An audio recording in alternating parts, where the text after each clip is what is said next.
그러면 바로 이어서 이제 본격적인 세션을 시작하도록 하겠습니다.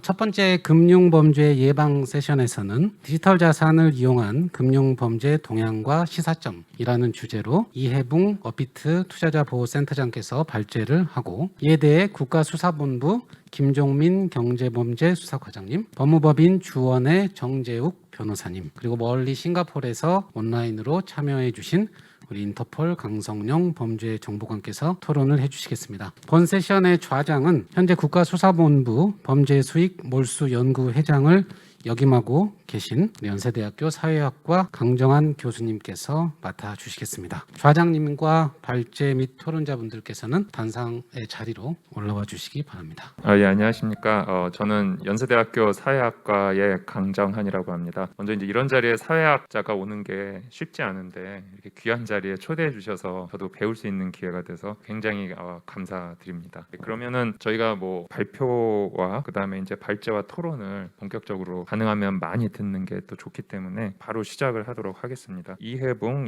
업비트의 투자자 보호센터장께서는 한 20분 정도로 발표해 주시면 될 것 같고요. 각 토론자께서는 10분 미만, 가능하면은 이제 5분 좀 넘는 정도로 해주시면 토론을 묶어서 다시 이제 이해붕 센터장님께서 간단히 답변해 주시고, 그다음에 여기 참여해 주신 분들의 질문도 받을 수 있는 시간이 좀 확보될 것 같습니다. 그럼 저희 먼저 이해붕 센터장님을 박수로 맞아 주십시오. 준비되는 동안에 제가 이제 간단하게 쉬운 질문부터 한번 드리고자 합니다. 여기 앞에 나와 있는 것처럼 이 글자 중에서 이해하기 어려운 것이 있을까요? 디지털 자산이 무엇일까요? 디지털 자산은 금융 자산일까요? 아닐까요? 피해자를 보호한다 그랬는데 피해자를 보호하는 게 맞을까요? 피해자가 되기 전에 보호하는 것이 좋을까요? 제가 오늘 말씀드릴 내용이 여기에 다 있습니다. 제가 제목이 금융범죄 예방인데, 이 금융이 아니면 금융 관련 법령에서 정하고 있는 피해자 보호 수단이 적용 안 되겠죠. 그죠? 범죄가 뭘까요? 죄를 범하는 것인데, 죄를 구성하는 구성 요건 성립이 안 된다고 하면 굉장히 억울하겠죠. 그죠? 그 피해자들이. 제가 이 금융범죄 예방이라고 타이틀을 뽑은 이유도 그 이유가 있습니다. 또 쉬운 질문 한번 드릴게요. 조금 나쁜 거하고 약간 나쁜 거하고 진짜 나쁜 거하고 아주 진짜 나쁜 거 구분하실 수 있을까요? 이게 재판을 하고 피해를 호소해도 진짜 나쁜 거 같은데 법적 구성 요건, 범죄 구성 요건이 성립이 안 돼서 피해를 구제받지 못하는 사례가 있습니다. 이런 것이 디지털 자산 분야에 있어서도, 크립토 범죄에 있어서도 그러한 그 법적 미비 또는 제도적 방치, 이런 것 때문에 피해가 발생하더라도 그 보호가 제대로 되지 못하는 이런 경우가 많습니다. 제가 이 사진 보면 가장 안전한 나라, 존경과 사랑받는 경찰, 이렇게 모토를 우리 경찰청에서 쓰고 있어서 갖고 왔는데, 가장 안전한 나라에서 국민들을 디지털 자산과 관련된 신종 범죄로부터 지켜주는 좋은 방법이 뭘까? 아직 제도적으로 갖춰지지 않은 상태에서 그 최선의 방법은 바로 예방이다. 이런 말씀을 드리고자 첫 장표를 준비했고요. 이 전통적인 금융범죄는 말씀드렸듯이 이 구제 수단이 법적으로 제도화되어 있어요. 그래서 여기에 호소할 수 있는데 구성 요건이 법적으로 정해져 있고 피해 구제 장치도 다 존재합니다. 처벌 규정도 있고, 그리고 금융 소비자, 투자자가 누구냐, 그래서 그 필요한 제도적 장치, 가장 크게는 정보에 입각한 투자, 소위 줄여서 요즘은 R2 플러스라고 합니다. 알고 하는 투자 플러스, 이거에 제도적으로 어떻게 도와줄 것인지, 그리고 기본적 권리, 책무, 이런 것이 금융소비자보호법에 나와 있고 국가의 책무도 규정되어 있습니다. 제가 이 자료집 25쪽에 비유로 설명해놨습니다만은 수도법 제2조에 이런 목적이 있어요. 수도법, 국가의 책무는 질 좋은 물을 공급하는 것이다. 그러면 신종금융사기, 신종금융투자사기 관련해서 디지털 자산과 관련해서 국가의 책무는 무엇일까? 질 좋은 금융투자 상품을 제공해 주는 것이죠. 왜? 금융은 누구를 위한 것인가요? 국민을 위한 것입니다. 모든 국민을 위해서 일 열심히 해서 저축한 돈을 잘 지키게 하고 노후 생활을 잘 준비하게 하고 자기 신용을 관리할 수 있게, 이런 것이 제가 25쪽의 수도법에 비유해서 말씀드리는 이유가 거기 있습니다. 이 그림을 한번 보시죠. 이 왼쪽에 이 아주 제법 그럴듯한 사람이 자루를 딱 들고 와서 여기 안에 돼지가 있으니까 사라고 합니다. 농부 살까 말까 하는데 거기서 소리가 났죠. 미야옹. 병든 고양이 소리가 납니다. 이 소비자가 자기가 사용할, 농부는 그저 돼지 잘 키워서 돈을 벌 수가 있겠는데 병든 고양이를 샀으면 어떻게 되겠습니까? 그래서 소비자는 기본적 책무가 있어요. 들여다보고 살. 그래서 일반적으로 사기성이 성립되려면 조심해서 살펴볼 기회를 보장해 줘야 됩니다. 누가? 판매자가. 그런 기회를 주지 않으면 과감히 노해야 됩니다. 그런데도 불구하고 파는 자가 중요한 사항에 기재 누락이 있다는 걸 뻔히 알면서도 상대방을 믿게 하고 유혹할, 기망할 의도가 있었고 그 결과 상대방이 손해를 입었다. 그러면 일반적인 사기 요건이 성립이 돼서 피해 구제에 호소할 수 있는 것이 일반적인 것인데, 그럼 투자로 한번 가보죠. 이 투자는 말이죠, 금융 수익에 관한 약속을 사는 행위입니다. 그래서 중요한 거는 누가 약속을 하는지, 어떤 약속을 하는지, 약속대로 하고 있는지를 살펴볼 수 있도록 환경을 만들어주는 것이거든요. 제가 옆에 파란 하늘을 그림을 적어놨습니다. 밑에 블루스카이로라고 있죠. 저 파란 하늘조차도 가치가 있다고 속여서 파는 행위가 1910년대 미국에서 횡행했습니다. 그래서 저것은 소위 김선달 방지법입니다. 저거를 창공법이라 하지 않고 증권사기 규제법이라고 읽는 이유가 그렇습니다. 그래서 이 증권규제법은 일반적 사기 요건 외에도 피해자들에게 입증 책임을 주지 않습니다. 입증 책임을 전환시켜줬고 위법 행위를 중지시키고 금지시키고 자산을 동결하고 민사적인 과징금을 부과할 수 있는 권한을 금융규제 당국에 주었고요. 부당이득을 토해내도록 하고 원상회복, 또 너 나쁜 행위자니까 다시는 여기 얼씬거리지 마, 5년 동안만이라도, 이렇게 자격 제한을 하는 경우도 있습니다. 금융소비자법에는 기본적 권리가 있습니다. 손해로부터 보호받을 권리가 있고 필요한 지식과 정보를 제공받을 권리가 있고요. 그리고 책무가 있습니다. 금융시장 구성의 주체다. 올바르게 선택해라. 기본적 권리를 정당하게 행사해라. 스스로 권익 증진에 노력해라. 필요한 지식과 습득 노력을 계속해라. 이것이 소비자들의, 금융 소비자들의 자기 책무이자 자기 책임 원칙으로 명시되어 있습니다. 그러나 신종 분야에서, 새로운 투자군에서는 이러한 제도적 장치가 없지요. 금융성 신종 범죄는요, 금융 자산을 노립니다. 결국은 피해자의 돈을 노리기 때문에 금융성 범죄라고 저는 썼어요. 이게 Financial Activity입니다. Financial Crime인데 금융이라고 안 보고 있었던 거죠, 지금까지.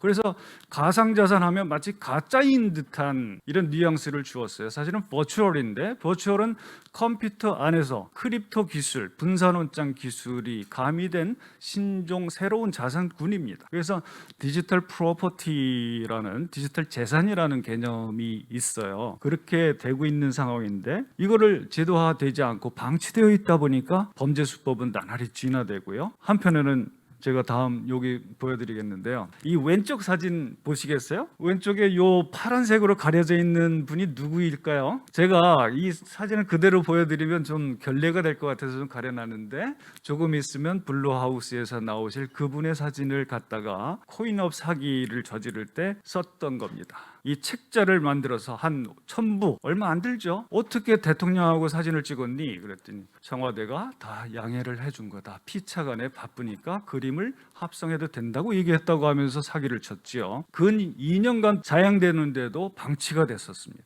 이러한 범죄들, 또 오른쪽에는, 위에는 미국 SEC의 로고입니다. 밑에 1934년이라고 하는 설립연도가 표기되어 있는데, 블록체인 익스체인지 커미션이라고 하는 사기꾼들이 비슷하게 꾸며서 난리를 치다가 SEC의 아주 강력한 법 집행을 맡게 됩니다. 이 크립토 범죄는 체널리스의 그 2002년 크립토 범죄 보고서에도 나오지만, 임포스틸러, 피해자의 그 정보를 훔쳐가는 거죠. 피해자의 컴퓨터에 들어와서 또 자동 완성 기록 이런 것들을 훔쳐내고, 또 클리퍼, 이 클립보드에 돼 있는 거를 낚아채서 자기 크립토 범죄자로부터 한테 주소로 보내는, 또 크립토 제커 이런 거, 트로이언, 그리고 랜섬웨어, 스캠. 아까 김영준 교수님께서도 말씀하셨지만 디파이 쪽에서 러그프리라는 신종 범죄가, 그리고 코드의 취약점을 공격하는 코드 익스플로이트, 그리고 디파이 쪽에서 플래시론을 해서 순간적으로 공격하는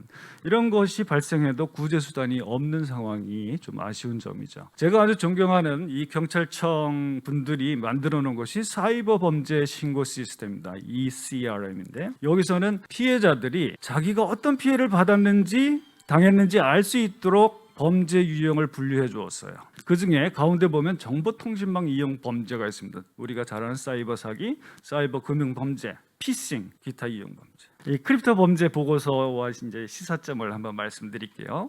이 채널리시스가 적발 방법론 그리고 크립토 범죄자들이 보유한 자산 규모, NFT에서 어떻게 워시 트레이딩, 가장 매매죠. 가격을 만들기 위해서 일어나는 랜섬웨어가 어떤 건지, 멀웨어 말씀드린 뭐 인포스틸러 같은 그리고 자금 절취가 어디에서 많이 일어나는지 이런 것들 그리고 이 크립토 범죄 보고서에서는 이용자들이 첫째 주의하세요. 그리고 가상자산 거래소가 중앙 관리자 역할을 하기 때문에 차단한 사례도 있다는 거죠. 그 역할 그리고 수사 당국의 블록체인 어널리시스라든지 아니면 뭐 블록체인 리액터, 체인 리액터 이런 툴 그리고 수사의 속도 이런 것들을 동원한 결과 크립토 범죄는 감소 추세에는 있다. 이런 내용을 적고 있습니다. 이 암호화폐 총 가치 규모를 보여주고 있는데 이 그중에 불법 거래 대금이 140억 달러로 해서 전년 대비 2배 늘어났다. 이렇게 얘기를 하고 있고요. 멀웨어 사용이 늘어나고 있다. 자금 절취, 탈취 사건이 많다. 그러니까 투자자들한테 많이 계도해 주는 것이 중요하다는 시사점을 주고 있고요. 암호화폐 거래량에서 불법 거래, 특히 이제 여기서 이제 포인트는 불법적인 주소가 중앙화된 거래소로 가는 경우도 많다. 그러니까 역할이 필요하고 법 집행 기관들의 수사 역량 향상이 굉장히 중요하다. 이런 거를 보여주고 있고 디파이 프로토콜에서 특히 자금 절취 사건이 많다는 거죠. 이 러그풀 아시죠? 러그풀. 이 양탄자 같은 그 게임 플레이를 할 수 있는 데인데 갑자기 확 잡아 빼는 거죠. 여기서 잘 할 수 있습니다. 우리는 분산 디센트럴라이즈드 파이낸스 얼마든지 잘할 수 있습니다라고 해놓고는 그 프로토콜을 이용을 해서 악용을 해서 자금을 빼나가고 사라집니다. 사라지기 전에 잡아야 되는데 사라진 곳을 추적할 수 있어야 되는데 그 난망한 일이죠. 그래서 머니 런더링, 크립토 웨일, 또 NFT의 범죄, 랜섬웨어 이런 것들을 정리해 놓고 있고요. 멀웨어의 종류와 유형, 피해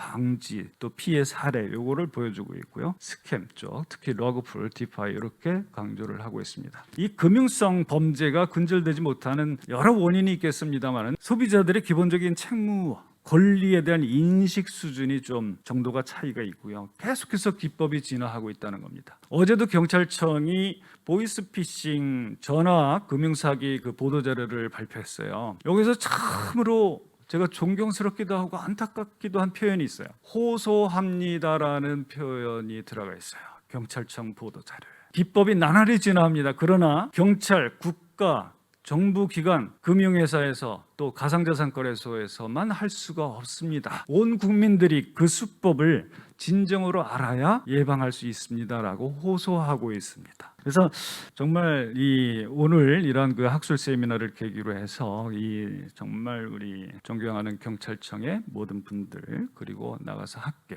관계 또 저희 업비트를 포함한 가상자산 거래소 정말 노력이 굉장히 필요할 거다. 그동안 금융이라고는 안 했지만 이 자료에 가상자산이야 그건 가짜일 수도 있어. 근데 그렇지 않거든요. 버추얼 미팅이 가짜 회의는 아니잖아요, 그죠? 금융 이 컴퓨터 공간에서 하는 건데 그래서 금융이 아니라고 방치됐던 것이 이제는 누군가 주무당국을 정해서 투자자들을 사기성 표현과 오해를 유발하는 표시로부터 보호할 필요가 있다는 책무를 줄 필요가 있다. 그 시기가 도래하고 있다는 것이 글로벌 경쟁에서도 확인할 수가 있습니다. 이 예방 채널을 제가 금융당국, 경찰청, 거래소 이렇게 얘기했는데요. 제가 조금 속도를 낸다면 금융당국은 불법 금융을 삼류, 삼불, 5대 금융학 이렇게 얘기를 해놨어요. 그래서 유사수신, 유사대부, 유사투자자문업 그리고 5대 금융학 중에는 보이스피싱을 필두로 해서 이거를 척결하고 이제 파인이라는 사이트를 운영하고 있고요. 소비자 보호 쪽에서는 소비자 보호 경고를 불법 금융 신고 센터에서는 개인정보 불법 유통이라든지 보이스피싱 신고 이런 거를 하고 있습니다. 안내하고 있는데 결국은 경찰청으로 넘어오지요. 그런 신고 사례들이. 그다음에 보이스피싱 지키면은 이런 보이스피싱 남일이라고 생각하지 말자. 당신이 훅한 사이에 넘어갈 수 있다. 예방도 대처도 할 수 있다. 이런 그 공모작도 해서 선정해서 보이스피싱 지키기 위해서 보이스피싱 예방 10개명 뭐 이런 것들을 제공하고 있습니다. 우리 사이버 범죄 신고 시스템에서는 정말 박수 칠 일입니다. 제가 별표를 해놨는데 다중 피해 사기 사건 이제 그 피해자들이 모두 경찰청에 경찰에 찾아올 필요가 없습니다. One of them 그 중에 한 명이 온라인으로 접수를 하고 경찰서를 방문해서 작성하면 다른 동일 그룹의 다중 피해자들은 경찰청을 일일이 방문하지 않아도 사건을 바로 수사할 수 있도록 해놨고 신고, 상담, 제보하기 이런 것을 하고 있어서 저도 이 세미나를 준비하면서 이거는 모든 국민들에게 좀 알려드려야 되겠다는 차원에서 준비를 했습니다. 가상자산 거래소는요, 저희는 특정금융정보법상 신고 수리된 가상자산 사업자이지만 자발적으로 이용자 보호 노력을 계속하고 있습니다. 그래서 제가 민간의 성실한 파트너라고 했습니다만은 여기 그 자료집에도 보면 이따가 이제 뭐 퓨어비 사건일 겁니다. 그 저희 어피트가 좀 도움을 드린 걸로 알고 있고요. 그리고 그동안 가상자산은 자산적 가치가 있니 없니 몰수의 대상이니 뭐 이런 논란이 있다가 대법원 판결을 통해서 자산적 가치가 있다 이런 것이 있고 가상자산 거래소도 가격 형성 이런 거래 중개를 하지만 그 투자자들을 보호할 필요가 있고 거래 지원 종료 결정의 적법성 그 재량권이 있다는 판결이 있었어요. 그래서 역할을 다시 재정립하는 계기가 됐고요. 저희 업비트에서는 이제 특히 보이스피싱 관련해서 상장 사기 비롯해서 많이 안내를 하고 있는데요. 제가 이것이 2021년 11월에 이제 했는데 자세히 보면 조회수가 제법 많습니다. 130만 명 정도 되는데요. 그래서 3G부터 하라고 그랬습니다. 일단 의심하고 전화 끊고 확인하고 절대 알려주지 말라. 계좌 비밀번호. 그리고 가족 친지끼리 미리 연습하라고 했습니다. 미리 사전에. 그리고 거기다 적지는 않습니다만은 내가 털릴 수 있는 상한선을 정해주자. 난 한 500이면 내가 털릴 수 있다. 그 이상은 죽어도 안 돼. 이런 거를 해놓으면 1억, 2억, 10억, 18억 이렇게 털리는 일이 없죠. 가서 대출 받아서 갖다 줄 일이 없습니다. 난 500이면 끝이야. 이렇게 정해놓을 필요도 있고요. 그래서 저희는 계속해서 피해 사례를 알려드리고 모니터링을 고도화하고 있고요.